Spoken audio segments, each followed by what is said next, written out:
We're going to take a look at a video here dealing with basic circles and what are the basic properties and vocabulary and just all that kind of stuff. So this is not really going to get into a lot of the properties that you'll see coming up. It's just going to get into the basics of knowing the terminology and that kind of thing that goes with circles. So we're going to take a look at the vocabulary going with circles. We'll look at how to name circles and create them. We'll pull in the geometer sketch pad to help with that a little bit. And then we'll look at the arc, difference between an arc measure and arc length, which is confusing for some students. And the first thing is when you have a circle, like the one I'm creating here. A circle is just simply obviously a round shape, perfectly round going on the side. The curvature is the same all the way around, unlike an oval. This is not a circle. It's called an ellipse. This is an ellipse, this is a circle, and circles have a lot of vocabulary that go with them and some things of them. I may not be able to get some of these exactly where they need to be, but it should give the general idea.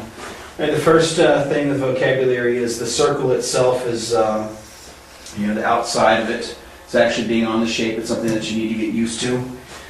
And the inside of the circle means it's inside the boundaries of the circle. That's not a big deal. Outside the circle means out. So on the circle means you actually have to be sitting on it.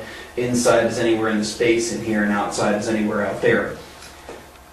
In the middle of the circle is a thing called the center. I don't know if that's exactly in the center or not, but it should be fairly close. The center of the circle, and the circle is sometimes named by that, which we'll take a look at here in just a minute. But that should be right in the middle. It is equidistant from all the other sides. It's kind of like taking the idea of a stick and putting a pencil at one end. And if I rotate around the other end, then you end up creating a circle because these distances are all the same. Those distances, in particular, are called a radius. I'm going to use my free hand to draw those. So that's a radius. If you put two radii together, going in opposite directions, that's called a diameter.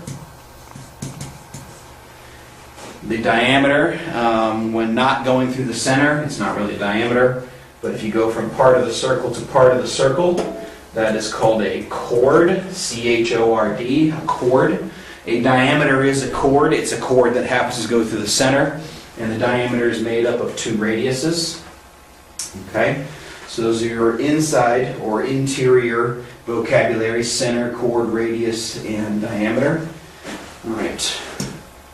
The next possibility is that you have a chord that goes on for too long, meaning it sticks out on one side of the circle. The word we use for that is a secant. So a secant starts inside the circle and then kind of punches through, so to speak. Looks like a little guy with a hat there. And then you can also have a line that comes by the circle, barely touches it, and then goes on, so it only touches at one point. That is called a tangent.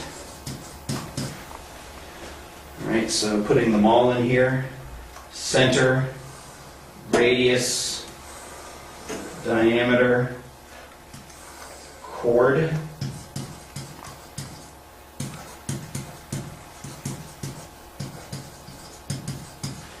and then of course the center, which I haven't written on there. So that's your major vocabulary dealing with a circle. All right. Next piece of the puzzle is how do we name them? Well, this is actually pretty easy. Sometimes circles are named simply by their center. So if I only have one circle in the picture, and say this is point O or C, I'm just going to call it C, then we would call this circle C. Sometimes you might have more than one circle there, and I'm going to have to freehand this and this thing. But if I had another circle whose center was also C, then I need another distinguishing characteristic. So this might be circle CZ now, because that starts C being the center, Z being the outside, whereas this one might be CT, and that would be the difference in those two circles. A lot of times you can just distinguish them simply by their centers, but a lot of times you want to distinguish them by their center and a point on the circle, with the center coming as the first value if you have to get into that particular situation. All right. Now the question about creating circles: what are the conditions necessary in order to be able to create a circle? For that, I want to pull in the geometer sketch pad. Obviously, a circle itself. You'll notice how I drew this first particular one by knowing the center and the radius. I'm able to draw a circle if I know this is defined to be the center and this is defined to be the radius. And in this case, this would be circle A, B, or just simply circle A would be fine as well. There are a couple other ways to create circles as well. So,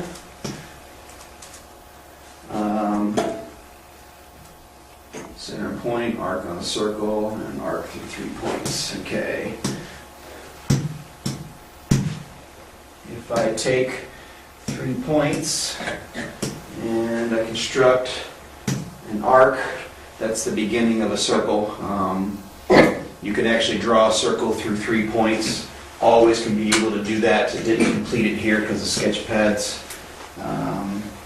doesn't have that particular option anymore. It used to have it, but that's not a big deal. I can also create a circle by the center and its radius, which I already showed you how to do. So I can take a segment. Oops. Tool. So if I had this situation, let's see if it'll allow me to construct. No, I didn't think so. And now will it? Circle by center and radius. And since I did both ends, it considered both of them centers in order to be able to make that and create that situation. It's kind of funny. If I had just highlighted one of the ends, like that one, construct by center and radius, that ended up being my center, and that ended up being the radius creates that shape. My last possibility is by a center and a point, so all I need is 2 points. Point, point. If I highlight the 2 points, that was probably going to be the center because I picked it first, and it is. So that's your information. I'm sorry I wasn't able to fully show you how 3 points make a circle, but anytime you have 3 points, it doesn't matter what they are. Point, point, point, you can get a circle through that. Point, point, point, you can get a circle through that. There's always a circle that can be created through 3 points. Okay? So naming, creating circles, biggest thing is a name. I'm not going to do a whole lot of creating of circles, just letting you know how that's possible in order to make that happen. All right, next thing I want to take a look at is arc measure versus arc length. So again, I need a nice circle there. All right, the first thing I want to talk about is this idea. Let's say this is the center. Let's say this is the radius. Okay. What this does is it splits the circle into 2 pieces through the diameter. These are called semicircles. And a semicircle always measures 180 degrees. Okay? Semicircle, there's actually 2 of them here created by the radius. Okay. Now the next idea is the idea of an arc, which means going through 2 points, meaning that piece of the circle or along the circle from this point to that point is called an arc.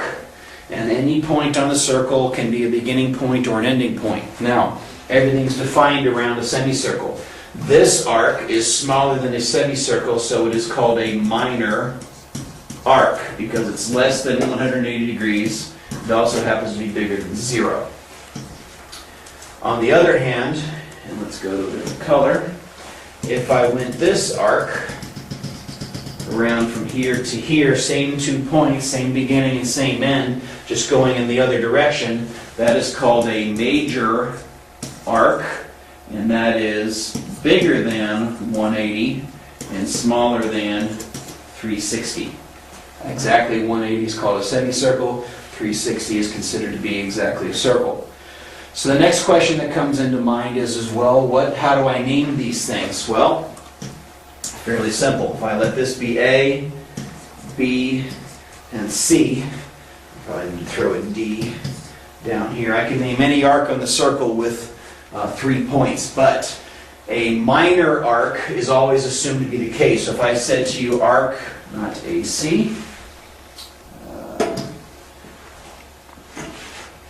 but instead a B, notice the arcing notation that goes there. This is always referring to the minor arc, meaning the shortest distance from A to B. So if you see AB like that, it means from A to B. Even though you go A to B this way, you always assume it to be the minor arc.